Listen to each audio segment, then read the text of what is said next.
लेकिन मैं नाते पाक के एक दो शेर याद कर रहा हूँ।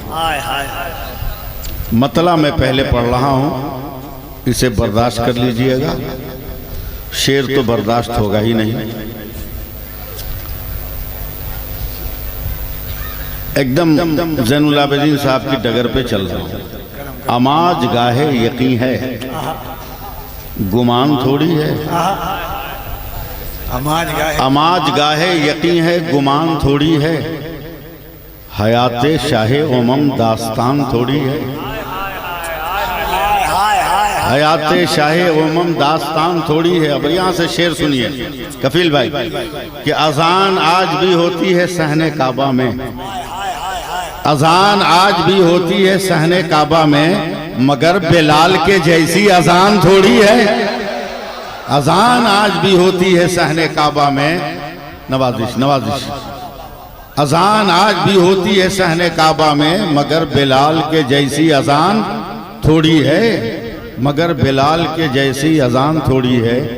और मैं आप जैसे लफ्जों के गुलदान को देख कर ना मैं खुशबू चुराने की कोशिश कर रहा हूँ।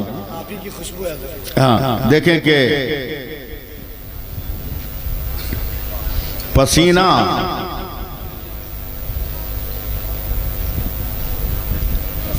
पसीना उनका महकता रहेगा नस्लों तक।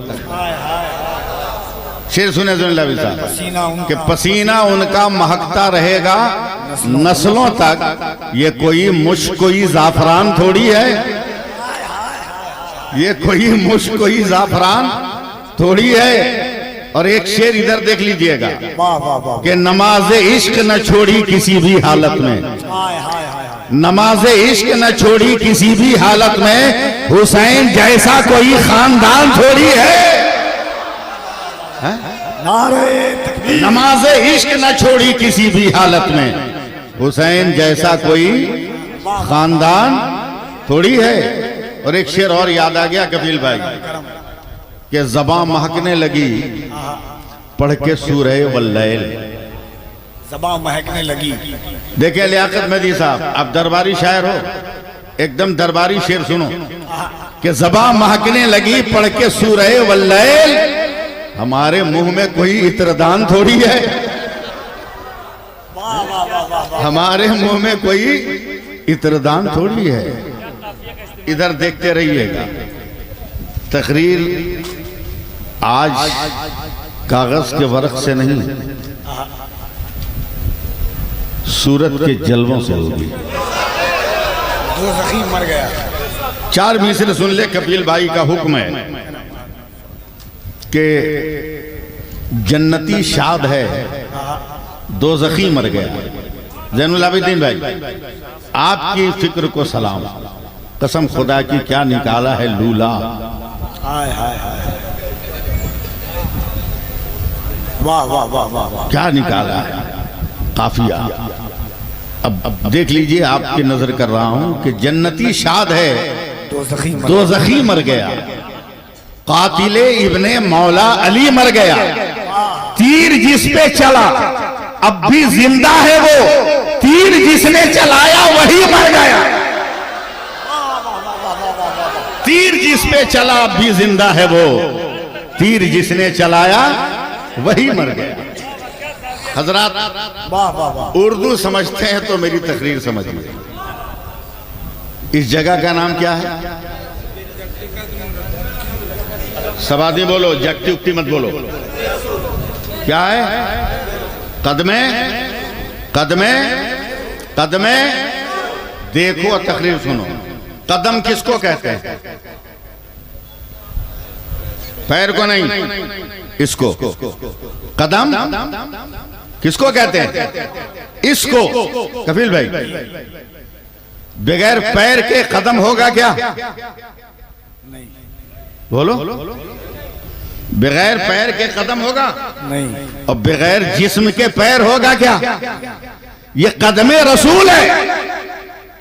या रसूल अल्लाह, आप मदीने में और धाम नगर में कदमे रसूल का नादान हो, औलाद को तो भेज दिया है।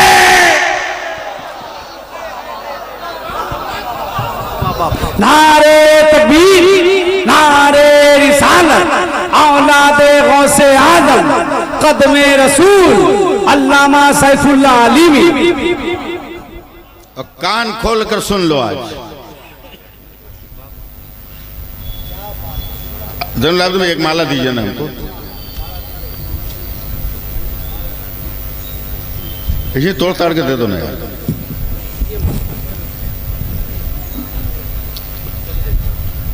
दे दिया इन्होंने। ये देखो इसमें सब फूल है, हैं? कई क्वालिटी का फूल है, नहीं दो ही क्वालिटी है, रजनीगंधा गुलाब, रजनीगंधा और गुलाब। वहाँ बेला भी है, क्या बोलते हैं, गेंदा भी है।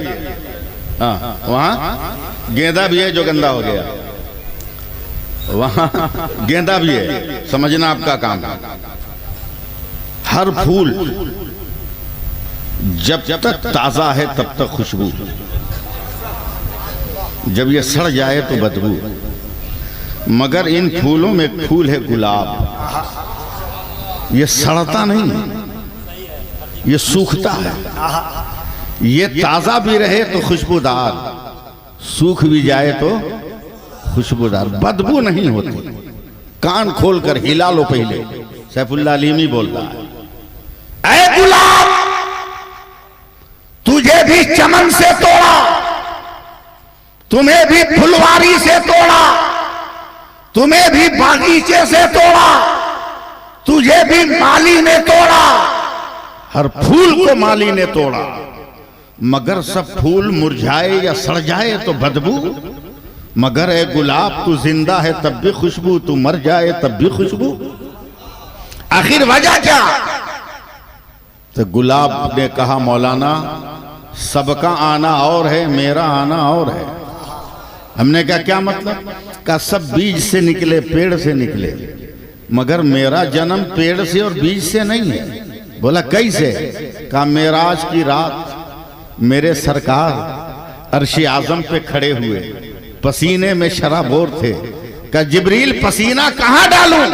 कहा जो मर्जी मुस्तफा हो। तो नबी ने पेशानी का पसीना पोंछ कर 12 कतरे जमीन पे टपका दिए, तो 12 रंग के गुलाब के फूल पैदा हो गए। आज तक कफील भाई कोई माई का लाल नबी के पसीने के वकार को मिटा न सका, तो कौन माई का लाल है जो नबी के लहू के मर्तबे को मिटा दे?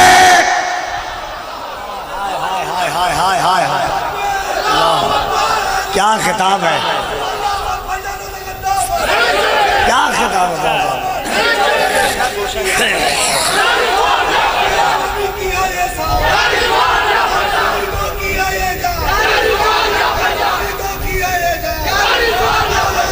अबे जिस पे बरेली की हक्कानियत की मोहर लग गई हो, खान वादे रजा के फर्द, हर फर्द ने अपने कलम की तहरीर के साथ, दस्तखत और मोहर के साथ जिसकी अजमतों को तस्लीम कर लिया हो, हम कौन है जो उसकी अजमतों पे धूल लगाए? आसमान में थूकोगे तो मुंह पे गिरेगा। हम तो असल के भी मानने वाले हैं, नस्ल के भी मानने वाले हैं। बोलिए सुभान अल्लाह। असल पे भी हमने जान छिड़का है, नस्ल पे भी हम जान छिड़केंगे। बोलो सही है कि नहीं है? नस्ल पे भी जान छिड़केंगे। कौन है ये? 10 मिनट अगर मुझे आप सुन लेना तो मजा आ जाएगा। बोलूं? मैंने कोई तमहीद नहीं बांधा है, मैंने कोई हिसारबंदी नहीं की है, मैं डायरेक्ट शुरू हो गया। मैं जानता हूं कब मुझको क्या करना है। मैं जानता हूं तुम्हारी हिम्मत, तुम्हारी कोशिश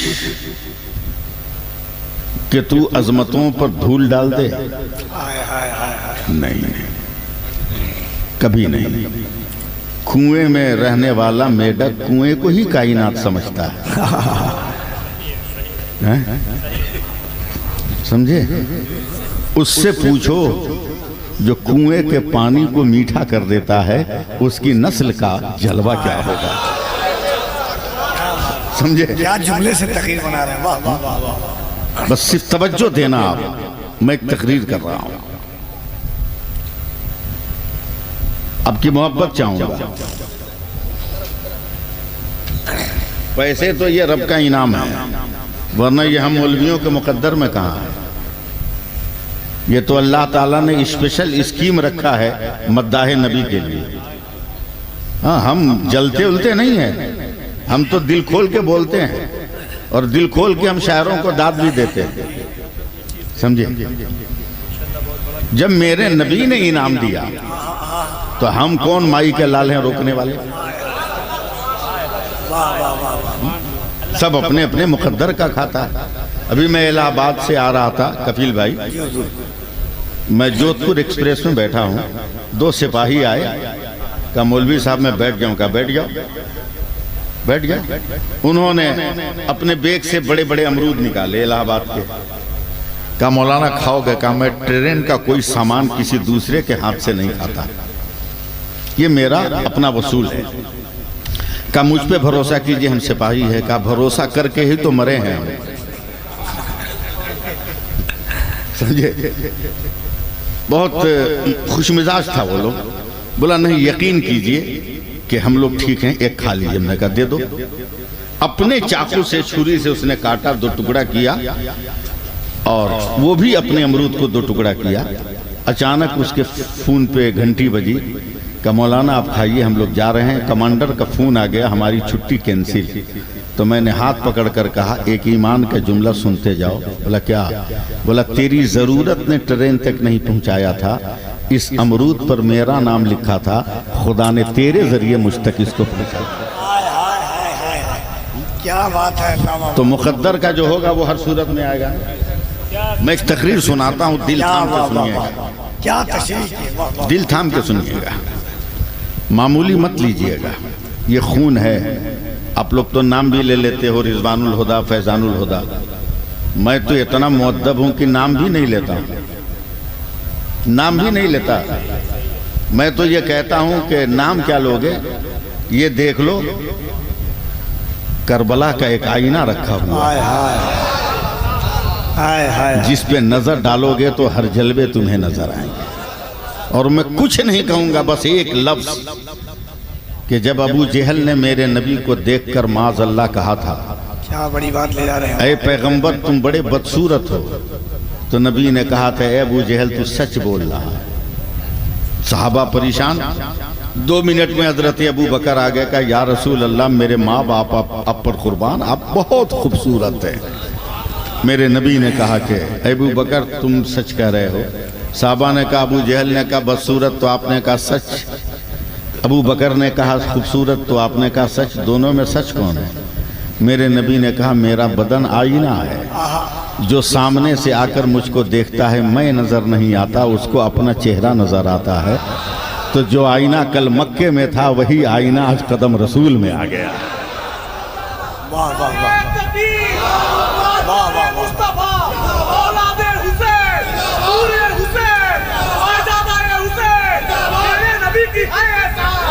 और एक शेर ज़ैनुल आबिदीन भाई ने पढ़ दिया, समझे कि नबी से लड़ने वालों को अल्लाह लूला कर देता है। एक शेर पढ़ दिया। अब मेरी तकरीर का कि चंद अल्फाज सुन लो बहुत संजीदगी के साथ। मैं बहुत जोर से चिल्ला चिल्ला के नहीं बोलूंगा, वरना मैं बहुत स्पीड में भी तकरीर करता हूँ, बहुत तेज भी बोलता हूँ। कफील भाई जैसी जबान तो नहीं है मेरी, जो बोलते हैं लगता है कंप्यूटर ने रुकना छोड़ दिया है। अगर मीरो गालिब इस दौर में जिंदा होते तो उनको डायरी खरीदने की जरूरत ही न थी। कफील अंबर को बैठाकर अपनी सारी शायरी सुना देते और मरने के बाद भी इनकी जबान से वो सुन लेते। इतने ज़हीन आदमी हैं। बस 2 मिनट की तवज्जो दो। जो नजर आ रहा है उसे देखो, मगर नापने की कोशिश मत करो। नापोगे तो नप जाओगे, नापोगे तो नप जाओगे। सब्जी खरीदने आए हो, सब्जी खरीदो, बेचने की कोशिश मत करो। बेचने की कोशिश न करो। खरीदने आए हो खरीदो, वाह वाह वाह। बेचने की कोशिश मत करो। ये जलवे देखो, ये वजूद देखो, और 1 मिनट की तवज्जो। जरा सा बैकग्राउंड तैयार कर लूं गुफ्तगू का। ज़ैनुल आबिदीन भाई आपकी टोपी का जवाब नहीं। बोले लियाकत मेहदी साहब आपकी टोपी तो टोपी है, आपकी टोपी तो टोपी, मैंने भी टोपी पहनी, इस भाई ने भी टोपी पहनी, मगर जब करीब आइएगा, करीब आइएगा, लियाकत मेहदी ये टोपी बोला पुरलिया कारखाने की बनी। मुझसे पूछिएगा ये टोपी का अफगानिस्तान की है।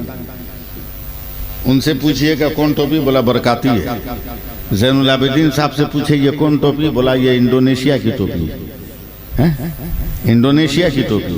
कफील अंबर साहब से पूछे ये कौन टोपी, बोलेंगे मलेशिया की टोपी है। अभी सब टोपी कह रहे थे, मगर जैसे ही पूछने वाला करीब आया सबकी पहचान बदल गई। ये मलेशिया की, ये इंडोनेशिया की, ये पुरुलिया की, ये अफगानिस्तान की, ये रामपुर की, ये मुरादाबाद की। बिला तमीज़ तमसील मुझे कहने दो।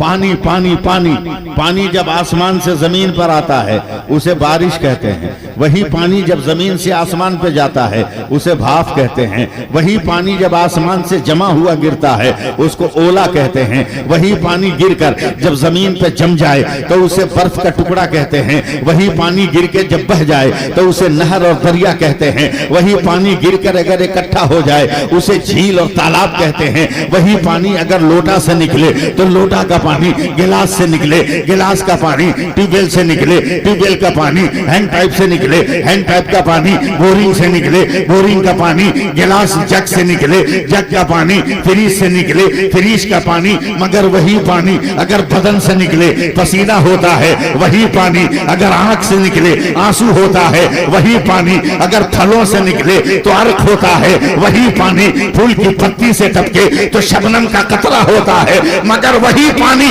अगर इस्माइल के कदम से निकल जाए तो आबे ज़मज़म होता है, और मुस्तफा की उंगली से निकल जाए तो आबे रहमत होता है। सुभान अल्लाह बोलो ना, जरा जोर से बोलो। नारे तकबीर, नारे रिसालत, खानकाहे बिन शरीफ, बारगाहे बिन पता शरीफ। चला, क्या पता चला? अब आपकी तवज्जो कफील भाई, इल्म जब अहमद रजा हुआ आला हजरत हो गया, इल्म जब हामिद रजा हुआ हुज्जतुल इस्लाम हो गया, इल्म जब इब्राहिम रजा हुआ मुफस्सिर आजम हो गया, इल्म जब मुस्तफा रजा हुआ मुफ्ती आजम हो गया, इल्म जब सैयद अहमद हुआ मुहद्दिस आजम हो गया, इल्म जब अब्दुल अजीज हुआ हाफिज मिल्लत हो गया, इल्म जब हबीबुर रहमान हुआ मुजाहिद मिल्लत हो गया, इल्म जब अख्तर रजा हुआ ताजुश शरिया हो गया, और इल्म जब रिजवानुल हुदा हो गया तो शामे बिन शरीफ हो गया, और इल्म जब फैजानुल हुदा हो गया तो जाने बिन शरीफ हो गया। हमारा पीर कैसा हो, हमारा पीर कैसा हो, सजादा है राजा का, सजादा है राजा का, सजादा है राजा का, मेरे नबी की है ये शान। अब तवज्जो देना, ये बता दो कितना बजा है? 3 बजकर। पूरी दयानतदारी से बताना। सुनिए आज कफील भाई, समझे भमर में तकरीर कैसे की जाती है। कितना बजा? पूरी ईमानदारी से बताना। कोई बेगर घड़ी देखे बोला है? सब घड़ी देखा है कि नहीं? ज़ैनुल आबिदीन भाई, इस घड़ी की किस्मत पे भी कुर्बान जाइए। चाहे अपने पसीने की कमाई से खरीदिए, चाहे ससुराल में भीख में मिली हो, लेकिन आदमी देखता जरूर है। आदमी देखता जरूर है, देखता जरूर है। तवज्जो दें, लफ्ज बन जाए कसम खुदा की। मैं एक दिन बहुत गौर से घड़ी को देख रहा था। एक घड़ी तू कितनी खूबसूरत है रे। बोला क्या हुआ? बोला दिलो जान से हम तुम पर फिदा, तेरे हुस्न का जवाब नहीं। महताब को कहिए लबे नाजुक का तबस्सुम खुर्शीद को तपता हुआ रुखसार समझिए, तेरा हुस्न लाजवाब है। बोला मौलाना मिस कर रहे हो, हम कहाँ खूबसूरत है, हमको कहाँ कोई देखता है। हमने कहा हम पागल है जो 24 घंटे में कम से कम 20 बार तो तुमको देख ही लेते, मतलब नहीं देखता। हमने कहा क्या बात करती है घड़ी, अनाउंसर भी तुम्हें देखे, मुखर्रिर भी तुम्हें देखे, पीर भी तुम्हें देखे, मुरीद भी तुम्हें देखे, वोटर भी तुम्हें देखे, मिनिस्टर भी तुम्हें देखे, और भारत है तो जज भी तुमको देखे, चोर भी तुमको देखे। बोला नहीं मौलाना, कसम खुदा की मुझको कोई नहीं देखता। हमने कहा फिर हम किसको देखते हैं? बोला सारे लोग, सारा जमाना कांटे को देखता है, मुझको नहीं। हमने कहा बे पागल, फूलों से तो प्यार करना सुना है, कांटों से इश्क निभाना नहीं सुना है। कांटे से कौन मोहब्बत करता है? का मौलाना हमसे मत पूछिए, कांटे से पूछिए। मैंने क्या कांटा तो इतना खूबसूरत कैसे? तो फूल के कुप्पा हो गया कपिल भाई। बोला ये कमाल मेरा नहीं है, ये कमाल उसका है जिसका दामन मैंने थाम रखा है, जिसका दामन मैंने थाम रखा है। का किसका दामन थामा? कहा मेरा मरकज़े मोहब्बत है, मेरा मरकज़े अकीदत है। कहा कहाँ है? कहा बहुत बड़ा है, इसलिए पर्दे में छुपा है, इसलिए पर्दे में छुपा है। कहा हटा पर्दा, देखा जलवे जाना। बोला हटाऊंगा ना तो दंग रह जाओगे। पर्दे के नीचे जो मेरा मरकज़े मोहब्बत है, जो मेरा महबूब है, उसका नाम मशीन है। जब तक पर्दे में छुपे हुए वजूद से मैं प्यार करता हूं, जमाना मुझसे प्यार करता है। जिस दिन पर्दे में रहने वाले का दामन छोड़ दूंगा, उस दिन कोई मुझको प्यार नहीं करेगा। मैंने घड़ी को चूम लिया, कहा तुमने तो जन्म जन्म का मसला हल कर दिया। कहा क्या हुआ? कहा मेरा नबी भी पर्दे में हम प्यार करते हैं, मेरा गौस पर्दे में हम प्यार करते हैं, मेरा गरीब नवाज पर्दे में हम प्यार करते हैं, मेरा आला हजरत पर्दे में हम प्यार करते हैं, मेरा मखदूम कचौचा पर्दे में हम प्यार करते हैं, मेरा मुजाहिद मजार के पर्दे में है, हम प्यार करते हैं, और हमारा रिजवान भी पर्दे में है। सुभान अल्लाह, आगे बोलना चाहिए ना। प्यार करते, हमारा रिजवान भी पर्दे में है, प्यार करते हैं, और रिजवान ऐसे पर्दे में है। हमें मजबूर मत समझना, मैं जरूर छुपा हूं, मगर फैजान की शक्ल में जलवा तुम्हारे दरमियान दे दिया।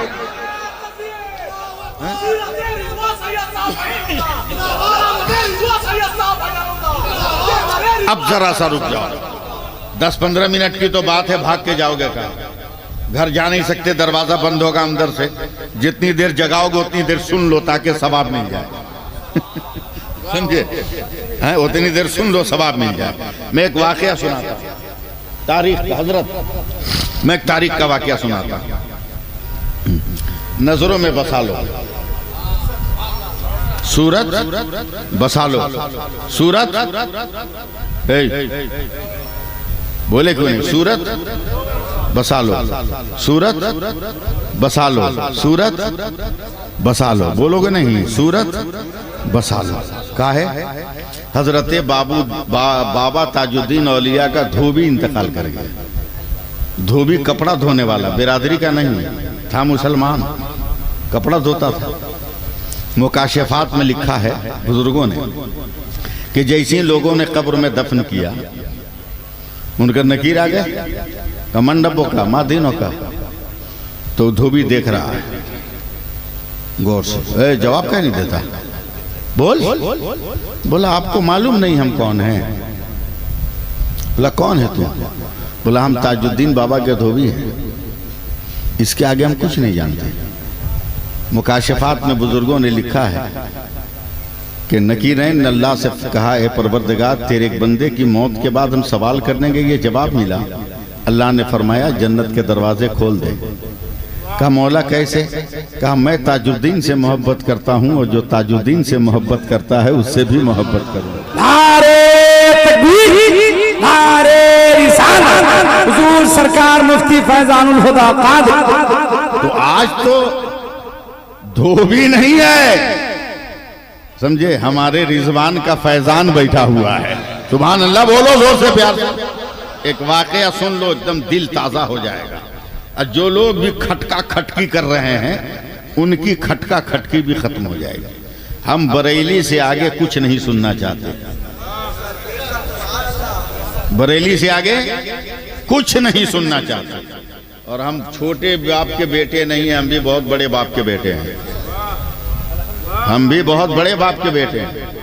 मुफ्ती आजम हिंद अलैहिर्रहमा ने मेरे अब्बा को खत लिखा, मौलाना मजहरी सब मुझसे खिलाफत मांगते हैं और मैं तुमको देना चाहता हूँ। बहुत बड़े बाप का बेटा हूँ। मेरे वालिद तो उसमें लियाकत मेहदी साहब जा चुके हैं। कफील अंबर साहब को भी बुलाने की ख्वाहिश है, मगर उतना पैसे नहीं जमा हो रहा है कि इनको बुला सकूं। समझे? हाँ, हो जाएगा तो उनको भी बुला लूंगा, ज़ैनुल आबिदीन भाई को भी मैं बुला लूंगा। समझे? हाँ, मेरे रिश्तेदारों के जलसे में बगैर नागा किए हुए जाते हैं और मेरे नाम पर इनको ब्लैकमेल करता है सब। इनको फोन करके बोलता है मैं अलीमी साहब का भांजा बोल रहा हूँ, सोनू मदरना वाला। समझे? ये वहां जाते हैं, मेरे यहाँ नहीं जाते। मैं कोशिश कर रहा हूँ इंशाल्लाह इनको पकड़ के अपने यहाँ ले जाऊं। कफील अंबर भी जाएंगे इंशाल्लाह। मैं एक वाकया बयान कर, सुनिए। हिंदुस्तान के राजा हैं हजरत आलमगीर। तकरीर कभी नहीं सुनी होगी जो मैं सुना रहा हूं। लियाकत भाई, इनके दरबार में एक नौजवान गया, सिपाही। बोला हुजूर, मेरे अब्बा जंग के मैदान में शहीद हो गए, अम्मा का पहले इंतकाल हो गया, कोई भाई कोई बेटा नहीं, कोई बहन नहीं, मैं जवान हो गया हूं, मैं चाहता हूं कुछ दिन की छुट्टी दीजिए ना फौज से, कि मैं अपने गांव के लोगों को गार्जियन बनाकर मैं शादी करके मैं भी बाल बच्चेदार बनूं। क्या खूबसूरत लफ्ज मैंने कहा है कि एक नौजवान कह रहा गांव के लोगों को गार्जियन बनाकर। शर्म से डूब मरो आज के नौजवानों कि तुम बाप के इंतखाब को भी नेगलेक्ट करते हो, माँ की पसंद को भी नेगलेक्ट करते हो, और बाप लड़की का फोटो दिखाता है मोबाइल पे तो जूम करते हो। कैसी लग रही है? पागल कहीं का। अबे किस लड़की का फोटो तू जूम करके देख रहा है जिसको खुद अपना ओरिजिनल फेस नहीं याद है? 12 बरस के बाद इतना मेकअप किया कि उसको अपना ओरिजिनल मुंह याद नहीं है। और लड़की देखने जाओगे तो टहलाओगे कि पैर टेढ़ा है कि नहीं, बाल पकड़ के खींचोगे कि ओरिजिनल है कि नहीं, बकलोलपना करते हो। ओरिजिनल फेस देखना है तो कुछ मत करो, सीधे बोलो मुसलमान हो, बोलेगी अल्हम्दुलिल्लाह। क्या नमाज पढ़ती हो? नहीं भी पढ़ती होगी तो डर के मारे कह देगी हाँ। अब उसको सीधे बोलो जरा वजू करके आ जाओ। मजाल है जिस लड़की को तुम देखने गए हो तुम्हारे सामने वजू करके आ जाए। वो वजू करेगी तो भांडा फूट जाएगा कि अंदर माल कौन सा छुपा है। भांडा फूट जाएगा, अंदर कौन सा माल छुपा है, भांडा फूट जाएगा। समझे? बस तवज्जो दे। मैं गांव वालों को गार्जियन बनाकर शादी कर लूं। कहा जा बेटा जा। गांव वालों को जमा किया, चौपाल में फैसला हुआ, बारात चली, इजाबो कबूल की रस्में अदा हो गई। स्कॉर्पियो अर्टिका का जमाना नहीं है, पालकी और डोली का जमाना। कार उठाकर कांधों पे चले। जैसे ही उस नौजवान का घर करीब आया चौंक गया डोली पर से। मेरा घोड़ा अंदर है, बाहर मेरे दरवाजे की कड़ी में घोड़ा कौन बांधा? डोली पे बैठे बैठे सोच रहा है। गौर से देखा, बोला ये तो घोड़ा मेरा नहीं। कूद गया ऊपर। जैसी जमीन पर आया एक नौजवान ने गले लगा लिया, कहा शादी मुबारक हो, मैं तेरा फौजी दोस्त हूँ। बोला क्यों आए, क्यों हो? मैंने तो वलीमा करने का इरादा किया नहीं, आए क्यों? बोला बादशाह का ये खत पढ़ो, हजरत आलमगीर औरंगजेब का खत है। बेटा तू शादी करने गया है मगर सरहद पे दुश्मन ने हमला कर दिया है, वतन बचाना जरूरी है, जितनी जल्दी हो तुम मैदान जंग में आओ। कांप गया, खत छूट के गिरा। अभी तक इत्तिसाले निगाह भी नहीं, अभी तक तमन्नाओं की किताब की एक सतर का मुताला नहीं। लबो रुखसार के मिलाप की तो बात अलग, इज़ारे ख्याल की धज्जियों को समेटना भी अभी मैसर नहीं आया था। करें तो क्या करें? 5 मिनट, 10 मिनट, 15 मिनट, तवज्जो से सुनिएगा, भागिएगा मत। मैं कहां ले जा रहा हूं आपको। औरत बड़ी तेज थी, पालकी के बांस से लकड़ी से चूड़ी बजाई। कहा क्या है? बोला इतनी देर क्यों? कहार पालकी नीचे क्यों नहीं रखते?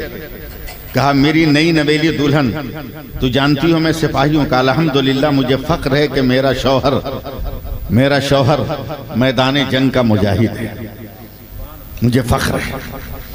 कहा सरहद से खबर आई है, मुझे फौज में जाना है। अभी मैंने तुमको नहीं देखा, तुमने मुझको नहीं देखा। लड़की भी ऊपर से नीचे कूद गई। कहा चाबी लाइए।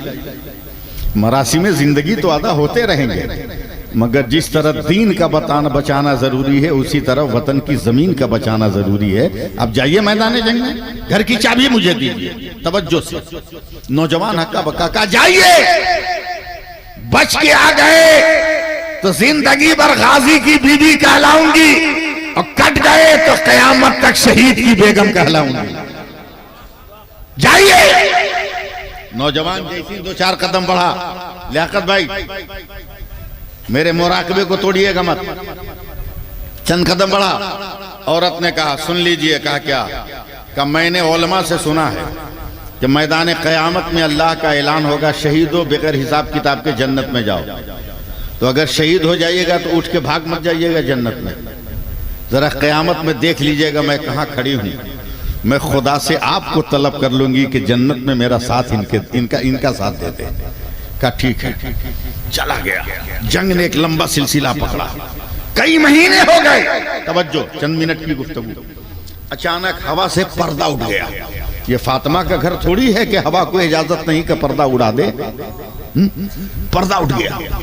हुस्न का जागता हुआ सूरज। 4 गुंडों ने देखा, री बाप रे बाप, मेरे गांव में इतना बढ़िया हुस्न है, हमको पता ही नहीं।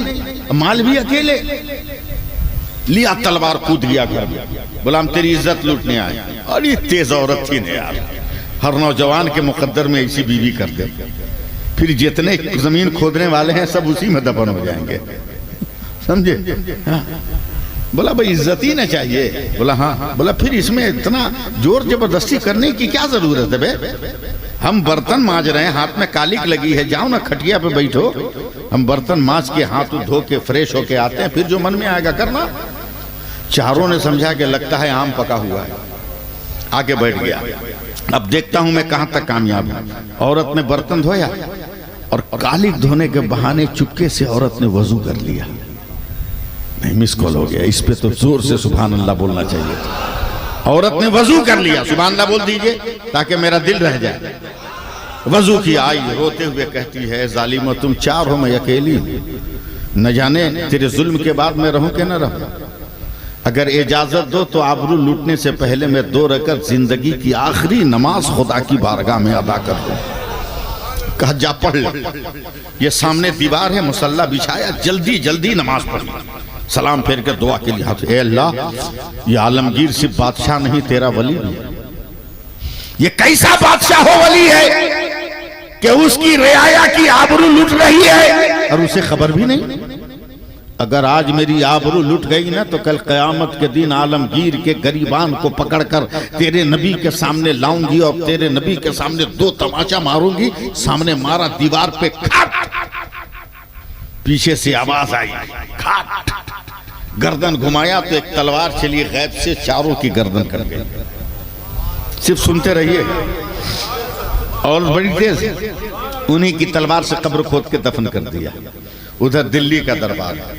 बेटा शादी हो गई? कहाँ? का बेगम कैसी है? का देखा नहीं। कद काठी कैसी है? का नापा नहीं। किरदारो अखलाक का परखा ही नहीं। कहा तेरी खिदमत से मैं बहुत खुश हूँ। ये एडवांस, ये इनाम है, ये एडवांस 6 महीने की तनख्वाह के साथ छुट्टी है। जा आज़ादी की जिंदगी गुजार। नौजवान जैसे ही चला, हजरत आलमगीर ने कहा घर जाओगे तो अपनी बेगम को मेरा सलाम कहना कि आलमगीर ने सलाम कहा। नौजवान है, दिल में कांटा चुभ गया। बीवी मेरी सलाम बादशाह करे, बेगम मेरी राब्ता इसका। बाजार से जाके तलवार खरीद लिया। घर पहुंचा, तलवार निकाला नियाम से। धूप में इसकी परछाई पड़ी। औरत कुरान की तिलावत कर रही थी, बड़ी तेज थी। एक नजर देखा का गुस्से में है तो बढ़ा दिया 1 वरक़ा और तिलावत में। दोबारा देखा पोजीशन नॉर्मल है, खड़ी हुई। कहा अस्सलाम वालेकुम। कहिए ना बादशाह कैसे हैं? बीवी का तकद्दुस देख के जो भूल गया था, बादशाह का नाम आते ही याद आ गया जुमला। तलवार निकाली, गर्दन पर रख दी, काट दूंगा। मेरी खैरियत, मेरा हाल चाल नहीं पूछा, बादशाह की खैरियत पूछ रही है। कहा बादशाह ने कुछ नहीं कहा। कहा नहीं। औरत ने आंसू पोंछकर कहा उल्टे पैर जाइए और जाकर बादशाह से पूछिए मामला क्या है। नौजवान दौड़ा दौड़ा गया। कहा बादशाह सलामत, मेरी तलवार से कोई ना कोई कत्ल हो जाएगा, एक खून हो जाएगा। बेगम मेरी सलाम आपका। आप बादशाह, मेरी बीवी आपकी खैरियत पूछे, मुझे भुला दे, कौन सा रिश्ता है? तो बादशाह ने कहा, बेटा तलवार न्याम में रख बैठ गया। क्या तेरी बीवी ने कुछ नहीं बताया? कदम रसूल वालों संभालो, आप कुछ नहीं बताया? नहीं। कहा सुनो, आज से 19 दिन पहले तेरी बेगम बर्तन धो रही थी, हवा के झोंकों से पर्दा उड़ा, 4 जालिम अंदर दाखिल हुए, तेरी बीवी से आबरू की बात की, तेरी बीवी ने बड़ी चालाकी से उन्हें बिस्तर पे बैठा दिया, बर्तन धोने के नाम पर उसने वजू कर लिया। मैं आपको कुछ नहीं कहूंगा, सब लोग सो जाइएगा तब भी मैं बोलता रहूंगा। बर्तन धोने के नाम पे वजू कर लिया, मरने से पहले उसने आखिरी फरियाद नमाज की उसने की, जालिमों ने नमाज पढ़ने का मौका दे दिया। तेरी बेगम ने नमाज पढ़ने के बाद दुआ मांगी, ए अल्लाह अगर मेरी आबरू लूट गई तो क़यामत के मैदान में आलमगीर को पकड़कर मैं तेरे रसूल की दरबार में लाकर 2 तमाचा मारूंगी। ए बेटा जाकर अपनी बेगम को कह दे कि आलमगीर सिर्फ वली नहीं बादशाह भी है, इतने जोर से तमाचा न मारा करे। का क्या मतलब? का पीठ से कपड़ा उतार कर दे, अभी तक तेरे बीवी के पंजों का निशान 19 दिन के बाद भी मेरी पीठ पर है। नौजवान ने जब कपड़ा उठाकर देखा, निशान को चूमा, भागना चाहा। कहां भाग रहे हो? आप तो डंके की चोट पर ऐलान करूंगा। ऐ दुनिया वालों, जब भारत का आलमगीर मदद कर सकता है तो बगदाद का दस्तगीर क्यों नहीं मदद कर सकता? और जब बगदाद का दस्तगीर मदद कर सकता है तो पिंड का फकीर क्यों नहीं मदद कर सकता? नारे तकबीर, नारे रिसालत। हुजूर सरकार मुफ्ती फैजानुल हुदा कादरी खानकाहे बिन शरीफ औलादे गौसे पाक शहजादा-ए रसूल। हजरात, वक्त नहीं है हजरत की दुआ में भी शामिल होना। बादल गरजे, पानी न बरसे तो मजा आएगा? बोलो नहीं ना?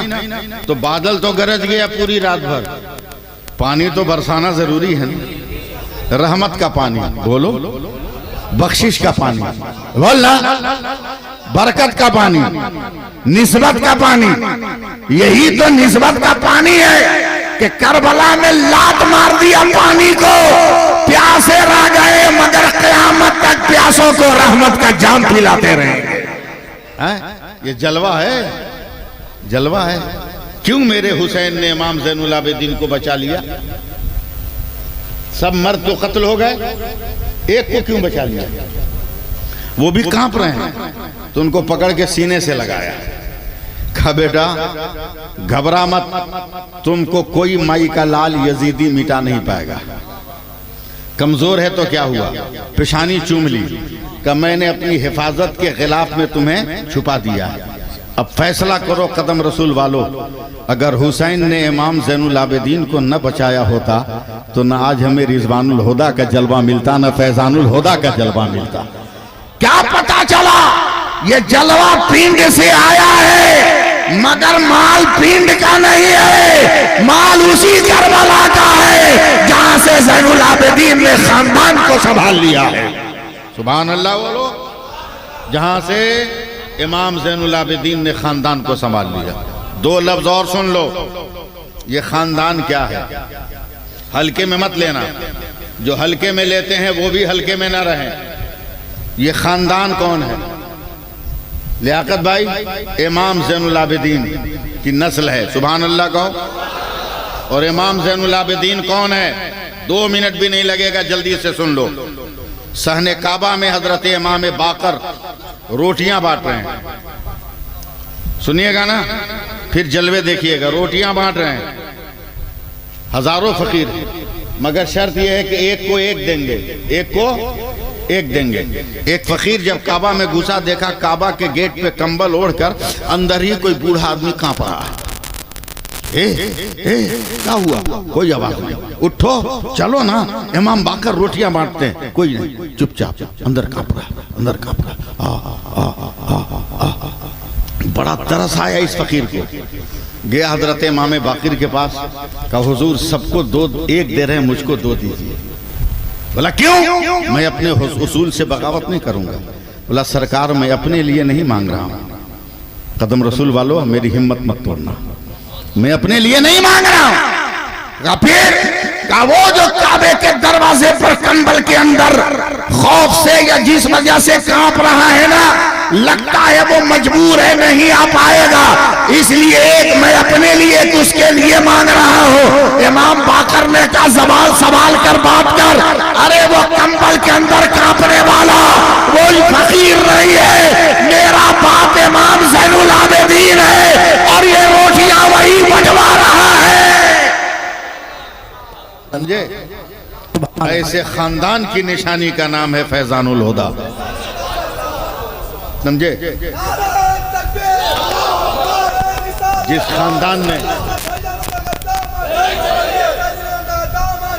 खानदान ने खुद नहीं खाया मगर अपनी अकीदतमंदों को खिलाया है। लोगों हवा चलती रहेगी, फितने उठते रहेंगे। हमारा और आपका कामन है कि किसी भी झटके में दामन न छूटने पाए, दामन ना छूटने पाए, वरना दामन छोड़ दोगे ना तो क़यामत में किसका दामन पकड़ोगे? किसका पकड़ोगे? उन लोगों का पकड़ोगे जिन्होंने छुड़वाया। बोलेगा तू हमारा पकड़ा ही नहीं था तो हम तुमको क्या पकड़े हैं? इसलिए ऐसे का दामन थामो जो दुनिया में भी तेरे साथ रहे, कब्र में भी तेरे साथ रहे, हश्र में भी तेरे साथ रहे हैं? और याद रख, रिजवान जन्नत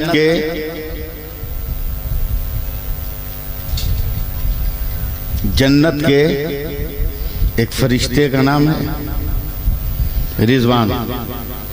जन्नत में रहने वाले वजूद में से एक वजूद का नाम है रिजवान।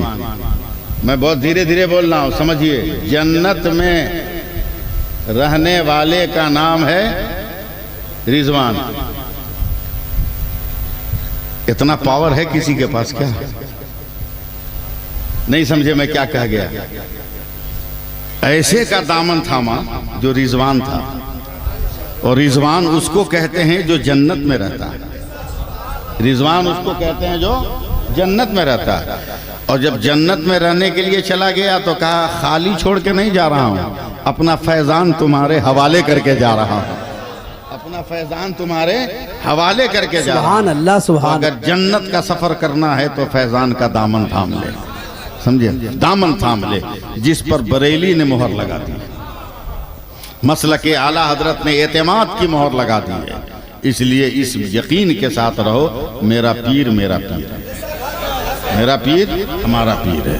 आखिरी बात, इमाम गजाली फरमाते हैं कि एक आदमी का कर्जा ले लिया, देने का नाम ही नहीं ले रहा है।